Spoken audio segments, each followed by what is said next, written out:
आखिर क्या हो गई हनुमान जी द्वारा रचित रामायण, जानेंगे इस वीडियो में। इससे पहले हमारे चैनल को सब्सक्राइब कर दीजिए। हनुमत रामायण ऐसा माना जाता है कि प्रभु श्री राम की रावण के ऊपर विजय प्राप्त करने के पश्चात ईश्वर की आराधना के लिए हनुमान हिमालय पर चले गए थे।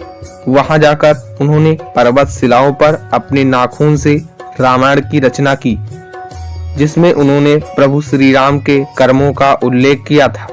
कुछ समय उपरांत जब महर्षि वाल्मीकि हनुमान जी को अपने द्वारा रची गई रामायण दिखाने पहुंचे तो उन्होंने हनुमान जी द्वारा रचित रामायण भी देखी। उसे देखकर वाल्मीकि थोड़े निराश हो गए तो हनुमान ने उनसे उनकी निराशा का कारण पूछा तो महर्षि वाल्मीकि बोले, उन्होंने कठोर परिश्रम के पश्चात जो रामायण रची है वो हनुमान की रचना के समक्ष कुछ भी नहीं है। अतः आने वाले समय में उनकी रचना अपेक्षित रह जाएगी।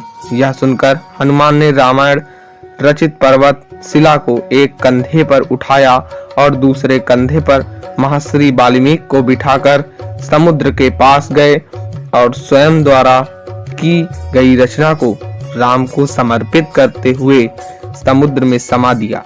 तभी से हनुमान द्वारा रची गई हनुमत रामायण उपलब्ध नहीं है। तदुपरांत महर्षि वाल्मीकि ने कहा कि तुम धन्य हो, हनुमान तुम्हारे जैसा कोई दूसरा नहीं है।